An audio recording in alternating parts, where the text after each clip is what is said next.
Hello there, everybody, and welcome back to the Disconnected. I am here with, and I'm going to try this for the first time on air with him. Let's see if I can do this. Eugenio Ercolani. Perfect.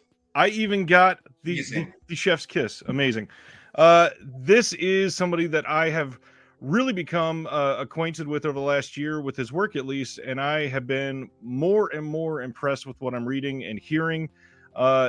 Producer, contributor to all of these. You work in acquisitions, interviewing people, and pretty much everything that leads to us holding all of these wonderful boutique releases. So thank you so much for giving your time and coming on here to spend some time talking about it. It's amazing. Absolutely happy to be here and chat, shoot the breeze. If you don't know, right now he is located in Rome, right?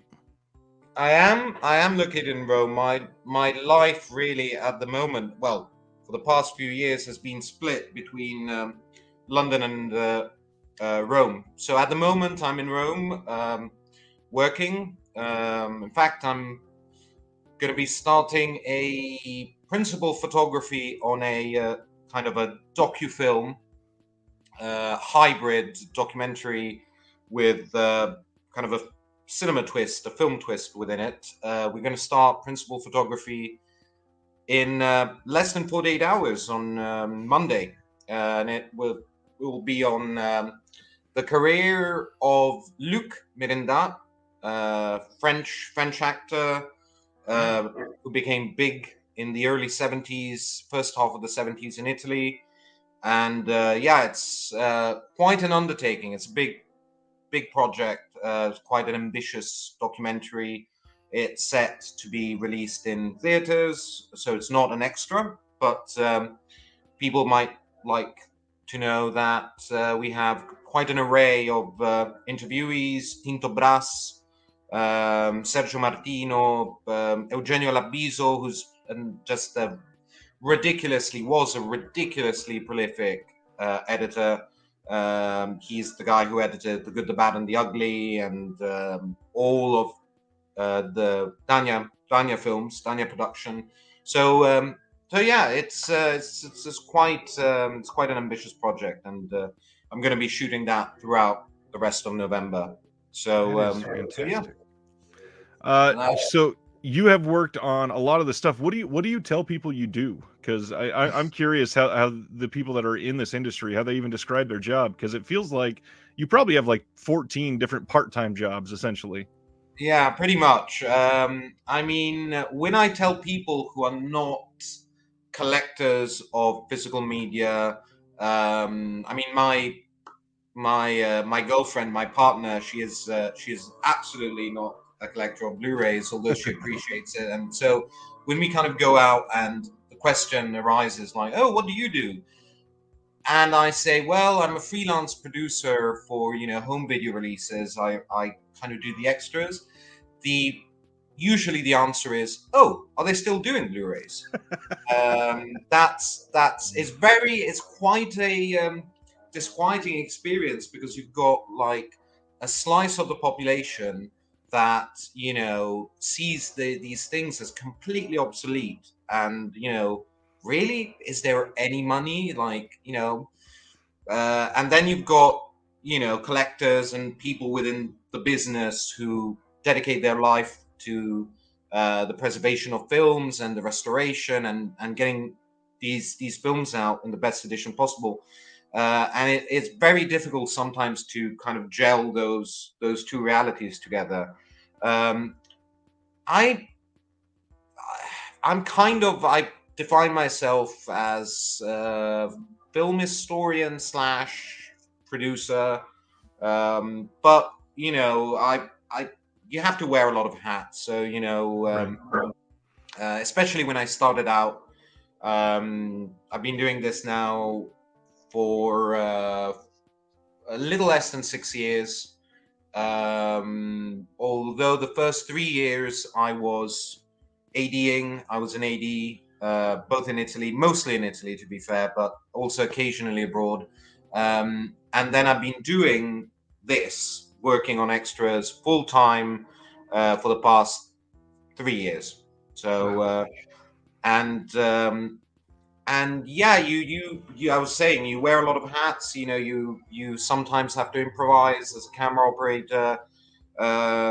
You end up doing subtitles. You connect rights holders with labels, and it's yeah, it's very dynamic. Every project and every label is a different relationship, requires different tasks and roles, and it's ever changing. You never really do the same set of things every time.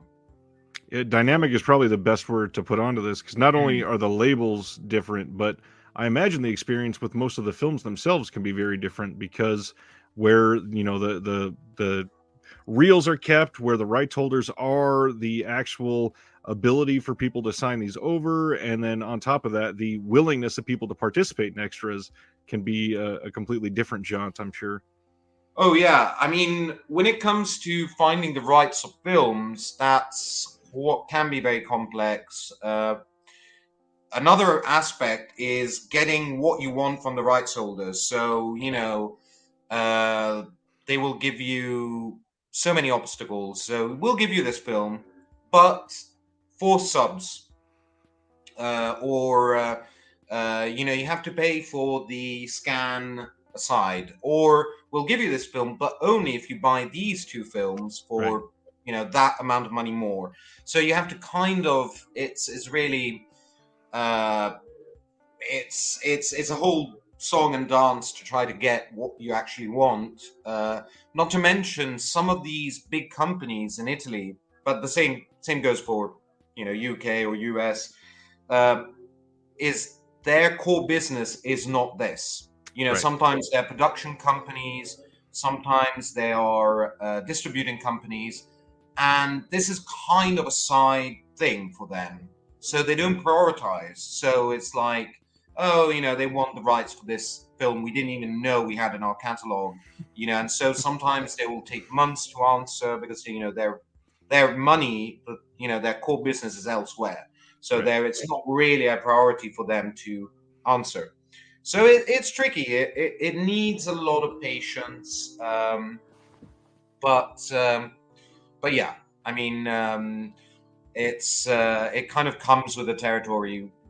You have to deal with these companies, and sometimes you will find that the rights holders, they're willing to give you the film for a reasonable price, but they don't have the actual material.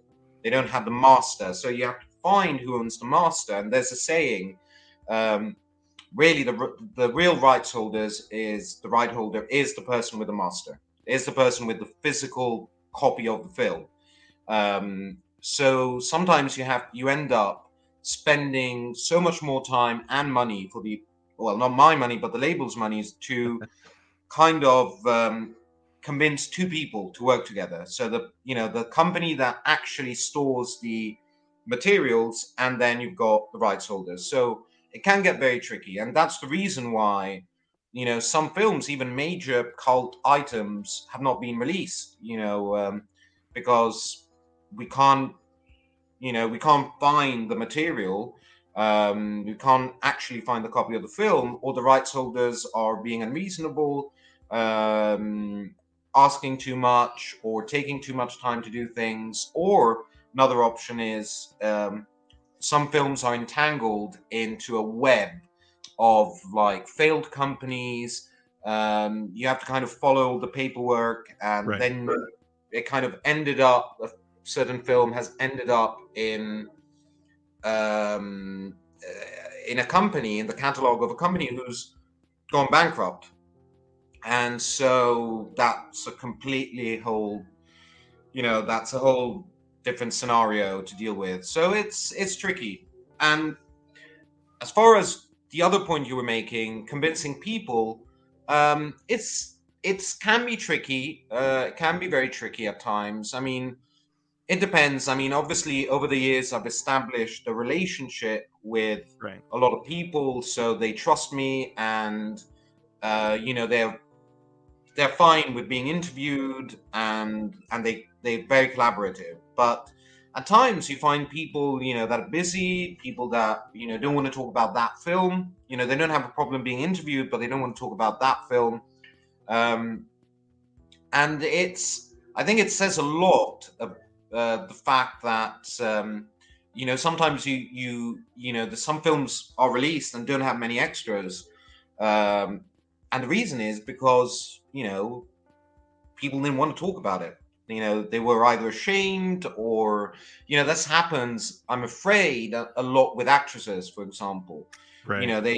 They have families and, maybe they don't feel comfortable talking about films that are a bit risque, in which there was heavy doses of nudity or kind of very strong sexual overtones, and they don't feel comfortable talking about that. Right. But yeah, I personally like inventing when it's possible, when I have the time and the budget to do so. I like inventing kind of, like, for example, recently, Violence in a Women's Prison was released from 88 Films, and we had this massive interview with Claudio Fragasso. It's 49 minutes long. And I'm really happy about that interview. He kind of is uncensored, as you'd expect from Fragasso. And then there's an interview with the AD, but I didn't think it was enough.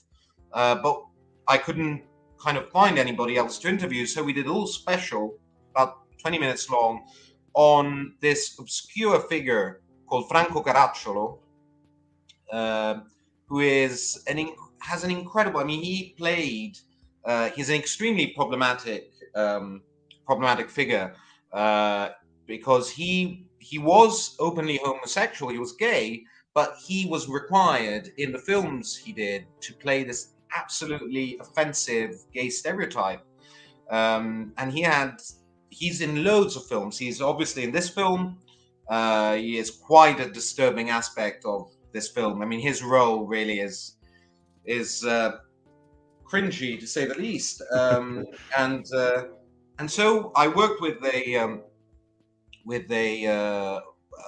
friend of mine and a Italian gay association in Milan that had a lot of information about this actor who died of HIV in the early 90s. And so we did a little special. It's called The Gay Prince. So I like, kind of in finding ways of putting interesting content. And I'm fully aware of the fact that, most people might read that and go, I don't give a fuck about this guy. I hardly know who he is, what he's done.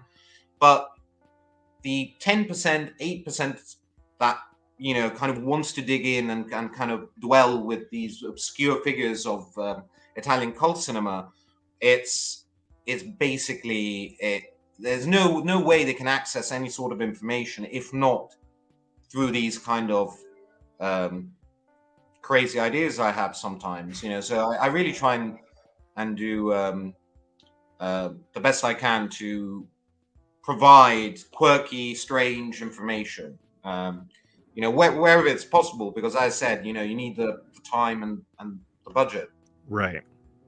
Those historical and contextual interviews and featurettes, they really provide so much to these releases to make them rich and educational, to a point that I always get frustrated when people say they buy these and just watch the film and not some of the extras, because they, at least for me, watching the extras will, first of all, it will make me appreciate the film way more than just by watching through the film with my brain dead mind paying attention to it for 90 minutes. But hearing something like that and seeing why some of the choices were made, it makes everything just so much more real and human. And I just publicly thank you for that. It's the kind of thing that really gives credence to some of these films that people don't really understand until they dive in. So definitely thank you. No, it's fun. It's a lot of fun, and sometimes it's the weirdest, most even the kind of the really, really bad films that I have more fun doing extras for, because like recently this year I produced extras for a German label It has English, and it's a really good edition, I have to admit. Breeders, Tim Nice.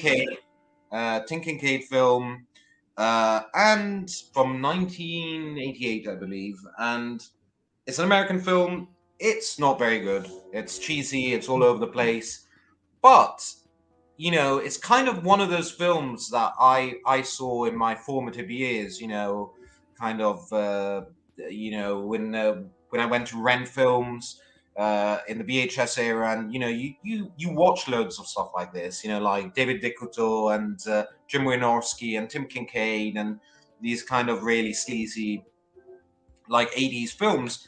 And growing up, I was like, who did these? Who? Right. So the idea of kind of providing extras. In this case, we've got an interview with Ed French, who is a Oscar-nominated, Emmy Award-winning special effects designer who did the special effects for this.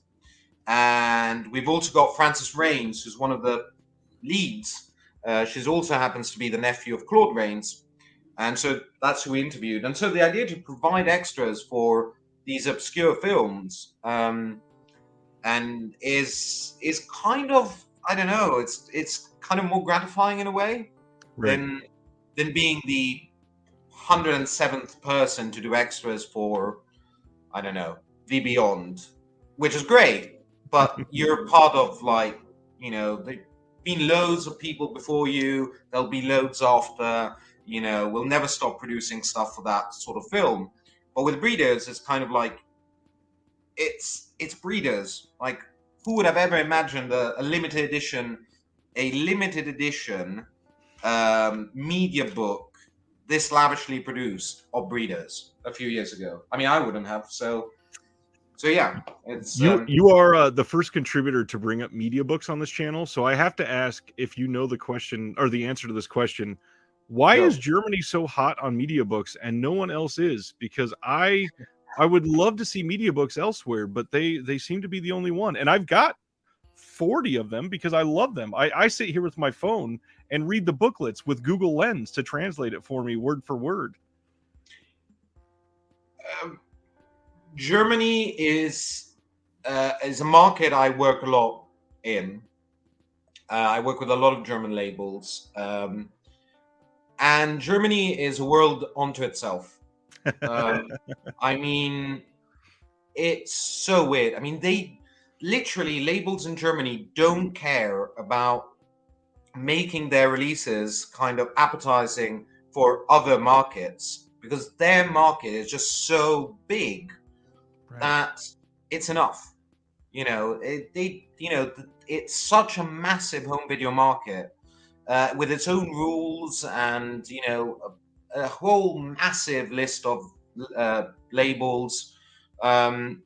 So I mean, for example, the X-rated, which is kind of a historically relevant label because I mean, X-rated in the VHS era was releasing stuff that people were desperately looking for. So I remember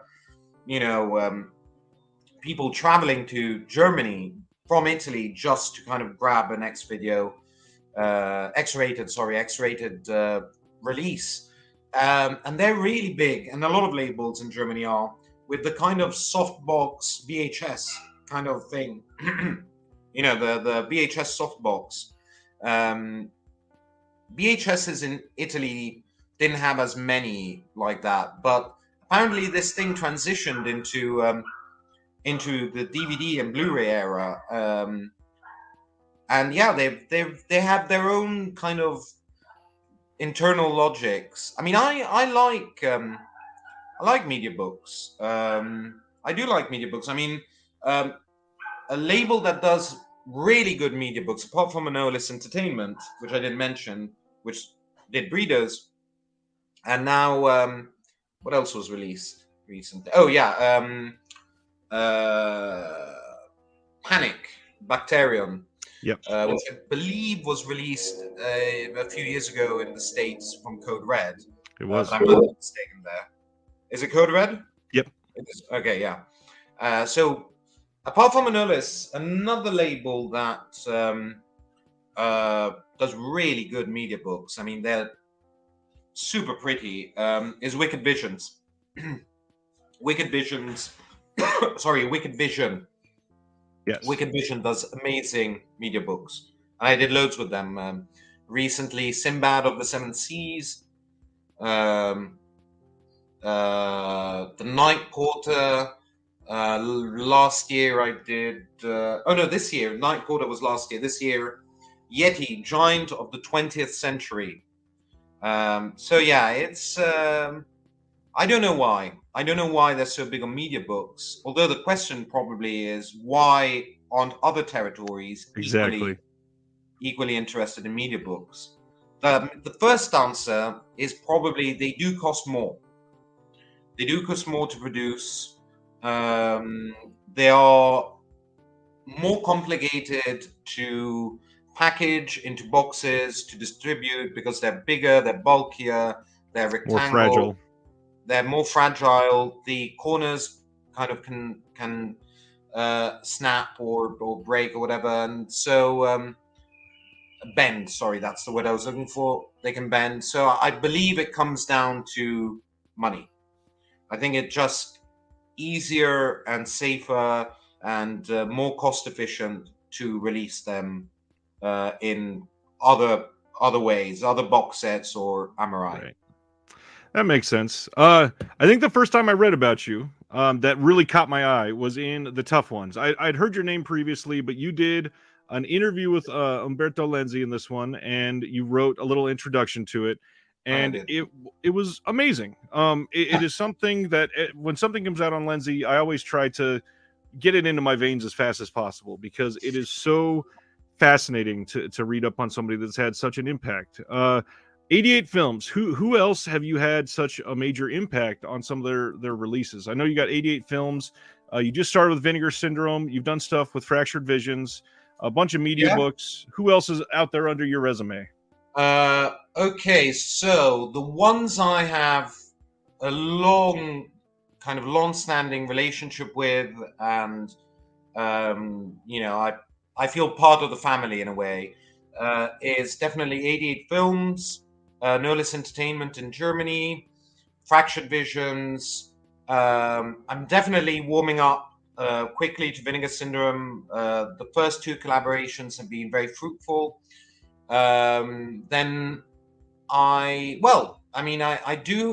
had an on and off relationship because it's a way more complex system. But the things I have done with Arrow have been very, very, very nice. I mean, I remember fondly the massive undertaking that was Beyond the Door, the Beyond the Door limited edition. That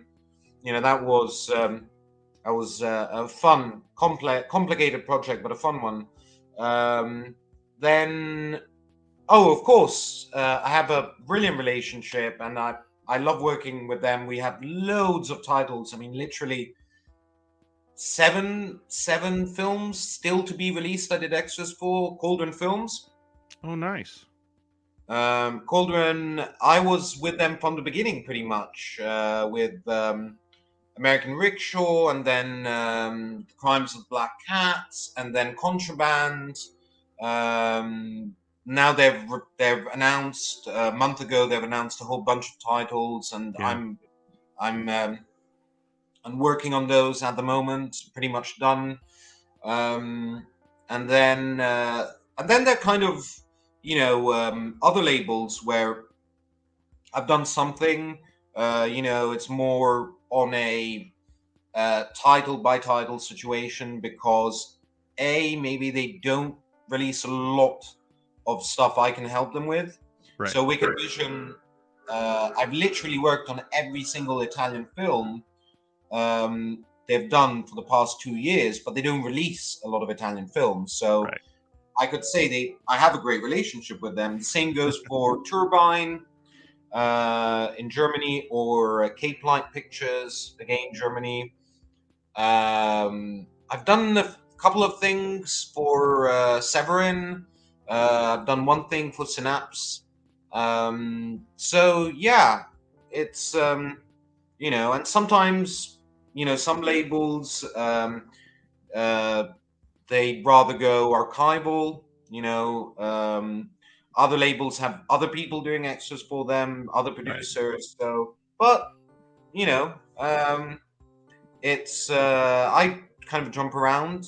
I can't reveal what I'm working on, but I've just um, 2 months ago received a massive commission from Indicator. Oh, nice. So a lot of Indicator titles with my extras will be released next year. So yeah, it's. Oh, One by the way, I mean you mentioned Lency, so that's my cue to plug Troy Howard's book. I did the forward for "Make Them Die Slowly," which I'm happy is finally released and finding homes. I don't have it in front of me. I have it here, and this was my time to plug. Troy's actually going to be on the channel in the next 2 weeks at some point, and we're going to be talking about the book quite deeply. So exciting times for a lot of people that are in this industry, because physical media is far from dead, and one of the reasons we can see that is one of the labels you didn't mention is a new one, Treasured Films. This is out of the UK, I believe, correct?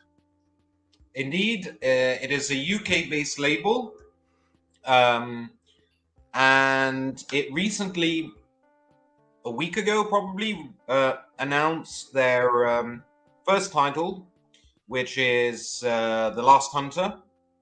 Anthony M. Dawson, Antonio Margheriti, and yeah, it happened completely out of the blue. I was in London and I was at Darkfest, and I had brought over to Darkfest, I'd brought over Ruggero Deodato and Zora Kirova. And there were all, obviously, as one would expect, there were loads of stands and, people selling all sorts of stuff. And I started a conversation, I struck up a conversation with Graham Lloyd. And he was like, I want to do my own label. I was like, yeah, that's great. And no, I'm going to contact you. I want you to produce extras for it. I was like, sure. Here's my email. But it's not like I didn't take him seriously, but you hear this sort of stuff a lot. One day I'm going to do my own label. I'm going to do that, or we're definitely going to work together at some point. It's like you take it with a pinch of salt. But then he did contact me and was like, this is a bunch of films I want to release. What do you think? And I gave him my feedback, and then The Last Hunter was picked, and we hit the ground running. Unfortunately, the only kind of really sour spot about the whole Last Hunter Treasured Films is the fact that I wasn't able to get John Steiner on board. And I love John Steiner. He's kind of in my eyes, is the kind of the quintessential cult actor, and he really delivers the goods. I mean, he Right. is that theater stage trained actor. He was incredibly talented, and I literally had an appointment with him. I had organized everything with a camera operator. Everything was set up for Thursday, and we had talked on the phone numerous times, and we had a phone appointment on that Monday, so 3 days before the interview, just to confirm things, and just have a chat. And that's when I discovered he had died the previous day on Sunday in a car accident. And it was doubly kind of frustrating, because I had been wanting to interview him in a long time. And the first time I contacted him recently, I mean, about a month and a half, probably, if that, before the car accident that killed him, he had said he wasn't really convinced. He didn't really want to do an interview. And I played a card I usually don't play because I don't like to, and generally it can backfire.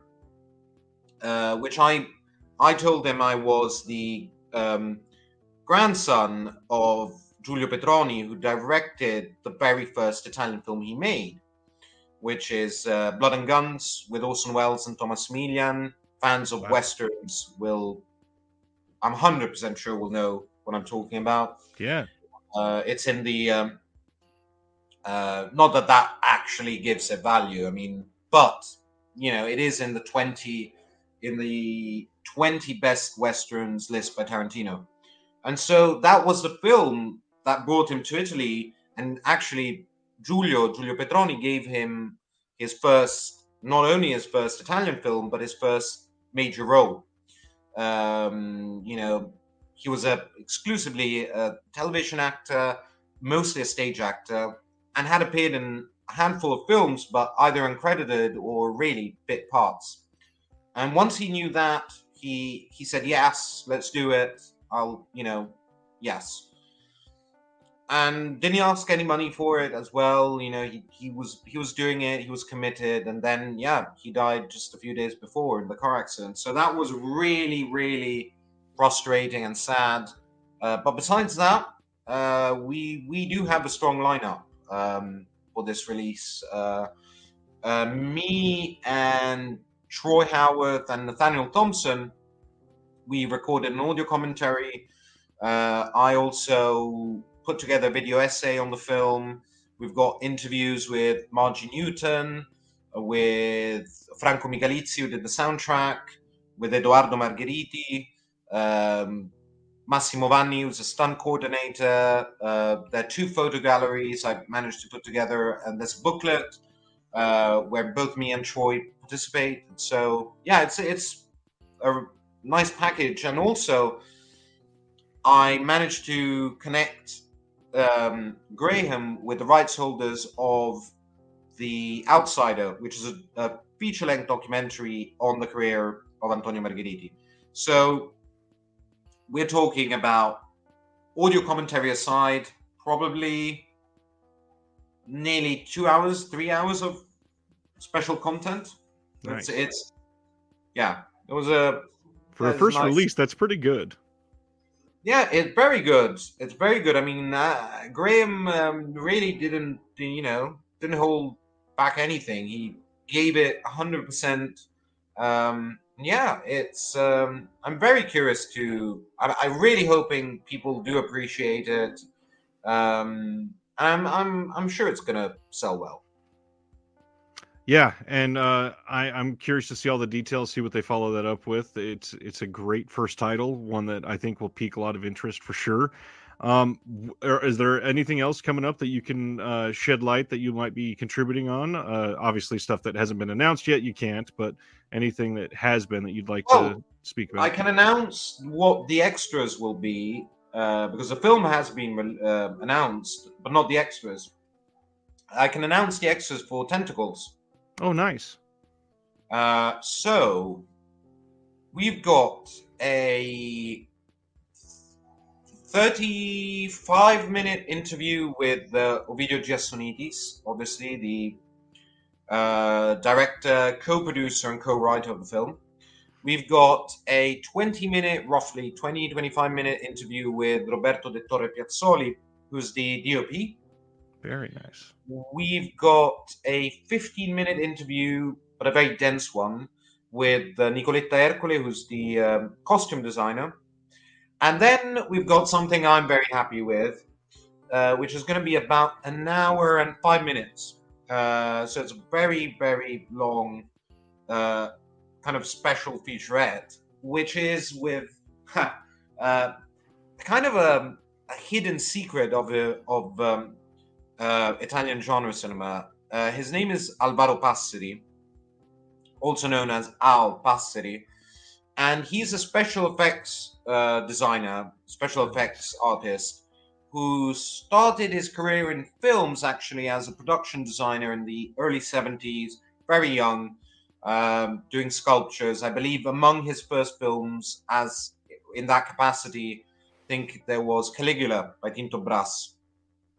and then he passed on and became a special effects designer, and he worked with everybody. He worked with Fulci, with Deodato, with Dario Argento, Joe D'Amato. Um, he worked on, he directed a handful of films that are weird as fuck, and I mean, very entertaining. I mean, absolutely low budget and weird, but I do suggest people, they're called Creatures from the Abyss, is one, and Flight to Hell. Um, and he is amazing. I mean, I knew I was onto something when I talked to him on the phone. And so when I did go there with the camera operator, I said, we're going to take an afternoon here. And we did. I think we went away with about 3 hours worth of footage. Nice. Because this guy, I mean, apart from the interview, I mean, he showed us this massive kind of soundstage he has, these offices, and all these kind of weird gadgets, and so it's going to be quite a special feature. And he did obviously the special effects of Tentacles, and that was actually his first film as a special effects designer, Tentacles. So yeah, so it's that's the package for that. Then there'll also be a audio commentary with myself, Troy, and Nathaniel. Nice. So, which we actually going to record this evening. Well, I mean, this evening for me is going to be like early afternoon, probably for Troy and Nathaniel. But yeah, so there we go. That's Tentacles. That's awesome, and it's going to be a much better release than what was put out in the U.S. because they barely put anything on the disc that came out here. So I can't wait. I mean, correct me if I'm wrong. Isn't it completely vanilla? I believe so. I think there may have been a trailer, if that. Yeah, I don't really count that. It's just nice to see some companies still willing to put stuff into stuff like Tentacles. And to be honest, we're getting to that age where a lot of the people that affected these releases, they're going to be passing on. So these special effects, not just the special effects one, but all of the features, they are vastly important because we have to archive the people that were a part of this and not just the film itself, because it can give that context that allows us to learn and to do things better for all of our films in the future as well. Yeah, absolutely. And also there's not only death, but also health issues, mental issues, interviews. It might not seem like that, but for a person who's a lot older, somebody in their 80s or even 90s, interviews take a chunk out of you. As much as I try to make it a pleasurable experience for them, they have to stand straight. They have a microphone, they've got lights on their face, which is particularly difficult during the summer. They have to remember always, to look at the right, to look at me. They have to repeat the kind of the topic we're talking about, the subject of the question. So, for somebody in their late 80s, interviews can be stressful. As I said, I mean, we try to make it as positive and nice and comforting as we can, but it does take a chunk of energy out of them. So that's sorry to cut you off there. Just curious, is there anybody that is let me scratch that because I don't want to get too morbid with it. First off, is there any film that you can share that is locked up in rights problems, like you mentioned earlier, that you wish we could see a good release of? Loads of films are locked into rights hell. Well, I mean, the obvious one is, I mean, actually, more than one film by Pupi Avati. I mean, obviously, The House with the Laughing Windows would be one. Another film that is very complicated. Well, actually, it's not complicated in itself. It's just it's going to be hard to unblock the situation. Is the Arcane Enchanter, which quite a few labels are interested in. It's a mid-90s Pupi Avati horror film, very atmospheric, and I know that. I mean, I've been approached by a few labels, but the problem is Aurelio De Laurentiis, Filmauro, the company who owns not only that film, actually, quite a big chunk of Pupi Avati's career. They're not willing. They don't want to. They just Right. don't want to give the rights. And so, now I am asking help to Pupi Avati himself, and maybe with Pupi's help, we'll be able to make things right. Although, Filmauro is a tough cookie. But there's also, on the other hand, there's also a lot of interest for Pupi Avati recently. And that's why I was awkwardly grabbing something here. Zedda. Yeah, just came out from 88 Films. From 88 Films, and not All Souls Except the Dead, or All Deceased Except the Dead. Yep. So that's 2 Pupi Avati films released, pretty much, I mean, back to back nearly. So there is a lot of, there is an interest behind Pupi Avati. So I got think All Deceased on the way, and I cannot wait for that one. Which one? All Deceased, except for the dead. Yeah. That's one I was amazed. I couldn't believe it when they told me, I had to produce extras for that. I couldn't believe it. It was really a film I could have never imagined. It's even in Italy, it's extremely niche. Right. It's not a famous Pupi Avati film by any means. It's very much for aficionados of Pupi Avati, or a certain kind of like weird, quirky horror films from the 70s. So yeah, that was mind blowing. And they told me, yeah, we acquired All Deceased Except the Dead. That's awesome. Yeah. Well, I would love to be able to talk for hours and hours with you, because I feel like I could, but I got to be respectful to both of our time. I hope eventually in the next 6 or 7 months, maybe we can get you back on again to do another talk. Whenever you want. Best of luck on the documentary, though. That's really exciting that you're working on that. Thank you. I appreciate your time, and everybody check out. Gosh, we got Fractured Visions, we got 88 Films, newly on Vinegar Syndrome releases this and Don't Open Till Christmas. All of the German labels, the 88 Films seems to be the biggest stable right now because they hit so many Italian films, which is great. I just hope they keep them coming. Yeah, no, they are. Oh, believe me, they are. They will. Good to hear. Thank you again, and from everybody. It's been great. Please look out for his work, and we'll see you next time. Have a good one.